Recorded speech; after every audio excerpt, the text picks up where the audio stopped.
আমরা এবারে একটা দারুণ শোভাযাত্রা পাইছি, তাই না? সব জাতি গোষ্ঠীর শোভাযাত্রা, এমন কোনো গ্রুপ নাই বাংলাদেশে যা এই শোভাযাত্রা আসেনি।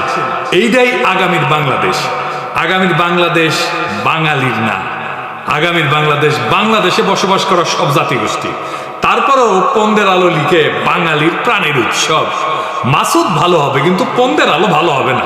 এর মধ্যে ছায়ানর্তার বদমাইশি কিন্তু বন্ধ করেনি, বলিছে বাঙালি জাগবেই, সবাই মিলে সুন্দর দিন কাটানোর সময় ফিরবেই।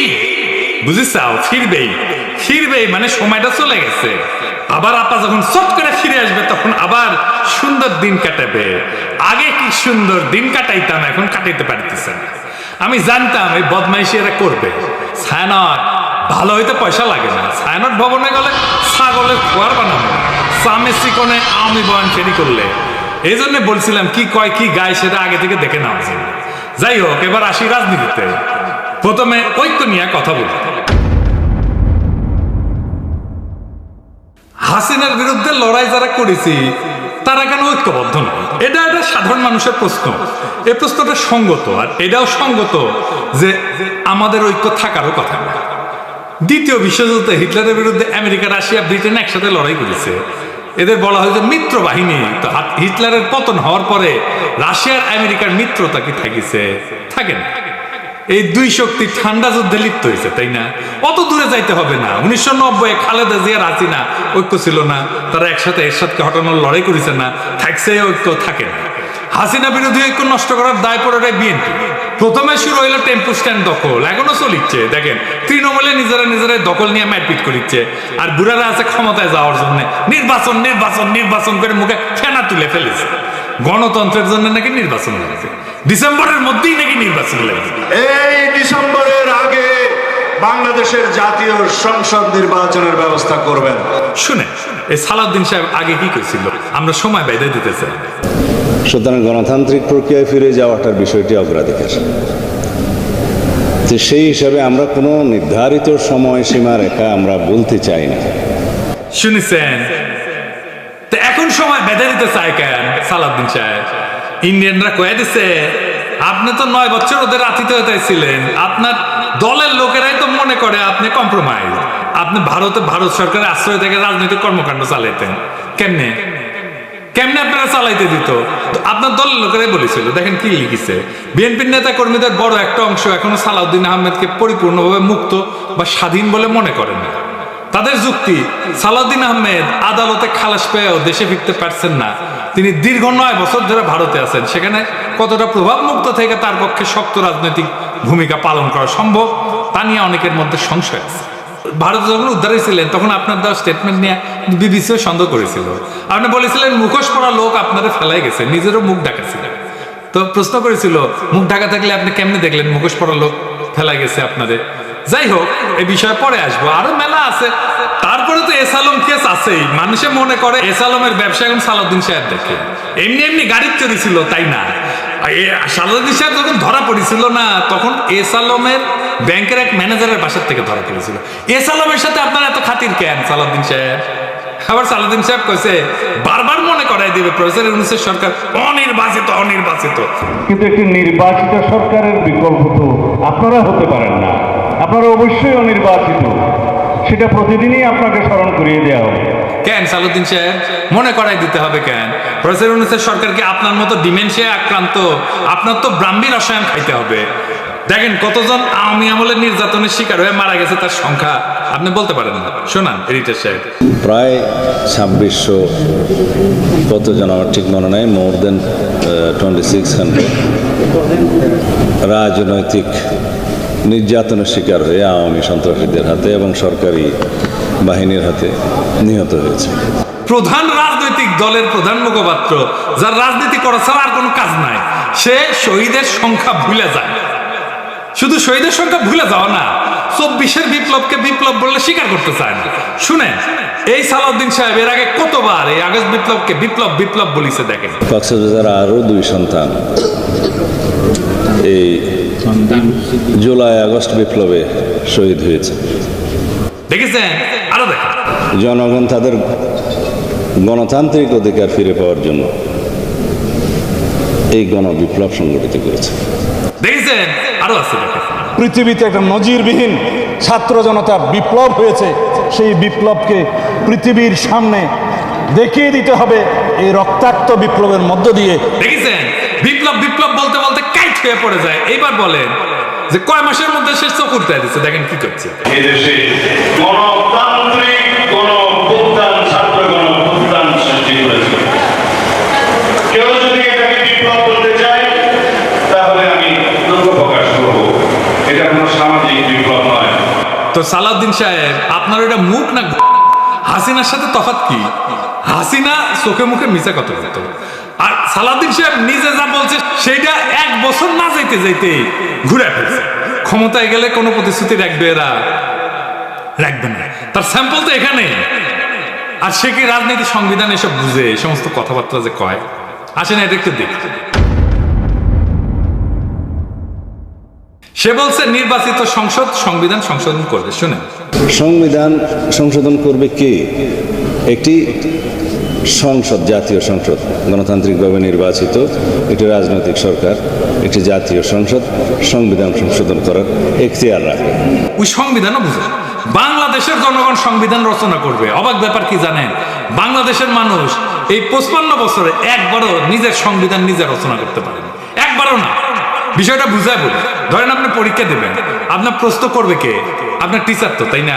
আপনি তো আপনার প্রশ্ন, পরীক্ষার প্রশ্ন তৈরি করতে পারেন না। সংবিধান রচনা বা সংশোধন সেই রকম।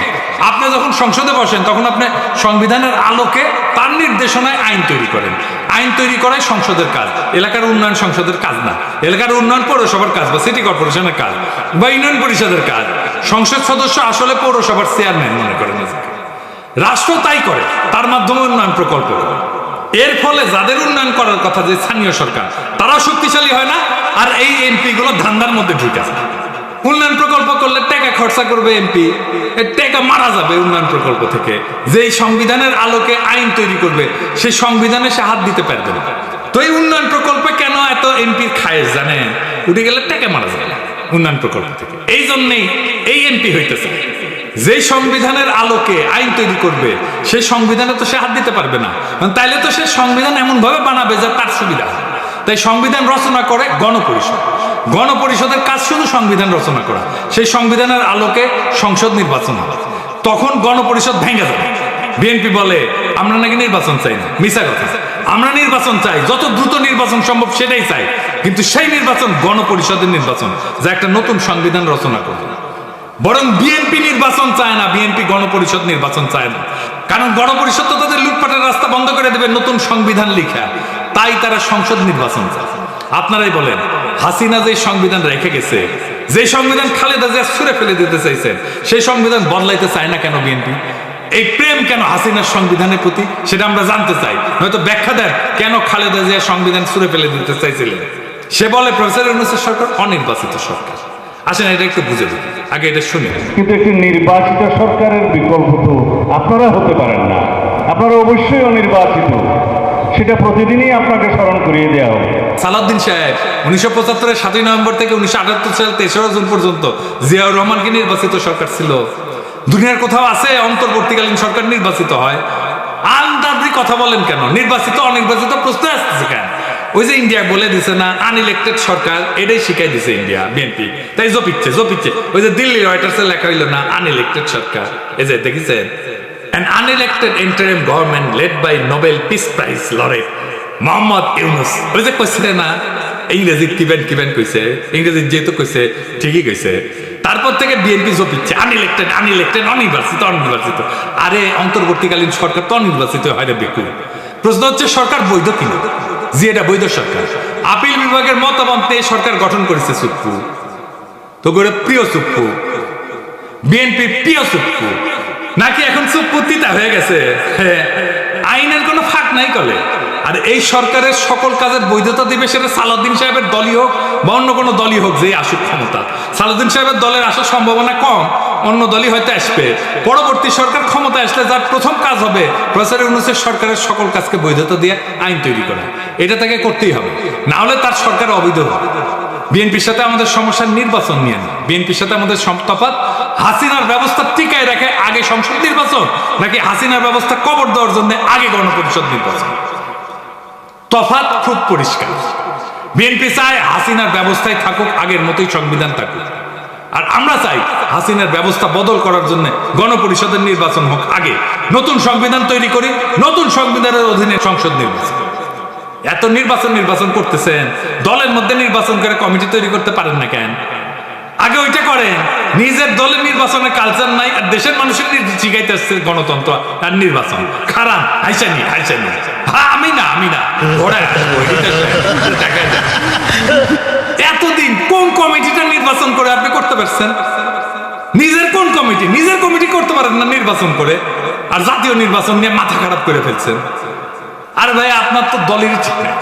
মির্জা আব্বাস কয় এটা দ্বিতীয় স্বাধীনতা না। স্বাধীনতা দিবস প্রমাণ করবে যে দ্বিতীয় স্বাধীনতা বলে বাংলাদেশে কিছু নাই। সে নিজের দলের চেয়ারপারসনের বক্তব্য শুনে নাই। দেখেন তারেক রহমান কি বলেন। 1971 এর মুক্তিযুদ্ধ আর 2024-এর মুক্তিযুদ্ধ, উভয় মুক্তিযুদ্ধেই জনগণের বার্তা একটি। কি সেটি? সেই বার্তা হলো শর্ত দিয়ে স্বাধীনতা হয় না। স্বাধীনতা প্রিয় জনগণ স্বাধীনতা অর্জন কিংবা স্বাধীনতা রক্ষায় কোনো শর্ত মানে না, মানতে রাজি না। গণহত্যাকারী স্বৈরাচারী হাসিনা পালিয়ে যাবার পরে বাংলাদেশ থেকে, প্রিয় বাংলাদেশ থেকে আমি যত মানুষের সাথে কথা বলেছি, প্রতিটি মানুষ অনুভূতি প্রকাশের প্রথম উচ্চারণ ছিল বাংলাদেশ স্বাধীন হয়েছে। স্বাধীন বাংলাদেশ থেকে বলছি। দেশ এবং জনগণকে স্বাধীন করতে গিয়ে চোখে মুখে বুকে গুলি আলিঙ্গন করা আবু সাইদ কিংবা মুগ্ধের মতন হাজারো ছাত্র ছাত্রী, তরুণ তরুণীকে প্রাণ বিসর্জন দিতে হয়েছে। শুনেছেন? এই দলের প্রধান নেতা বলে এক কথা, আর স্থায়ী কমিটির নেতা সারিন্দা বাজায়। আর এই দল দেশ চালানোর মতো লায়ক হয়েছে। আগে নির্বাচন দিয়ে কমিটি বানান, দেখি কেমন গণতন্ত্র ঠিকানে, তারপরে দেশের গণতন্ত্রের ঠিকা নিয়ে। আপনি আসরি ধর্ম পরের শিখা। ওই যে পরীক্ষার কথা কইছি না, নিজের প্রশ্নপত্র নিজে বানানো যায় না, বানাবে টিচার। গণপরিষদে হইতেছে সেই টিচার যে জনগণের হয়ে প্রশ্নপত্র তৈরি করবে, সংবিধান রচনা করবে, তারপর সেই সংবিধানের আলোকে সংসদ নির্বাচন হবে। এটা হইল জনগণের মালিকানা। আর আজ যারা বলে আগে সংসদ নির্বাচন দরকার, তারা আসলে হাসিনার পুরানো খোলা খাতা দিয়ে আবার পরীক্ষা নিতে চায়, যে খাতায় শুধু দুইটা প্রশ্ন থাকে, লুটপাট আর গোলামি। আমরা চাই নতুন খাতা, নতুন প্রশ্নপত্র, নতুন পরীক্ষা, যার নাম হইল গণপরিষদ নির্বাচন। এই নির্বাচন হবে নতুন দিনের জন্য, নতুন সমাজ গঠনের জন্য, যেখানে জনগণ নিজের হাতে সংবিধান লিখবে, নিজের শাসকের হিসাব চাইবে। সংসদ না, আগে লাগবে গণপরিষদ। নির্বাচন চাই, কিন্তু সেই নির্বাচন যেটা হাসিনার ব্যবস্থাকে কবর দিয়া ভবিষ্যতের বাংলাদেশকে জন্ম দেবে, সেই নির্বাচন চাই। এটাই হইল লড়াইয়ের মূল, এটাই হইল বিপ্লবের আকাঙ্ক্ষা, 24-এর বিপ্লবের আকাঙ্ক্ষা। এটাকেই আমরা বাস্তবায়ন করতে চাই। আর আপনারা বিএনপিরা সেই বিপ্লবের আকাঙ্ক্ষার সামনে পাহাড়ের সমান বাধা হয়ে দাঁড়ায় আছে। এই বাধা আমরা মানব না। এই বাধা কিভাবে সরায় দিতে হয়, এই বাধাকে কিভাবে পরাজিত করতে হয়, সেইটা আমাদের জানা আছে। সেটাও টাইম মতো দেখে নেবেন। ইনকিলাব জিন্দাবাদ।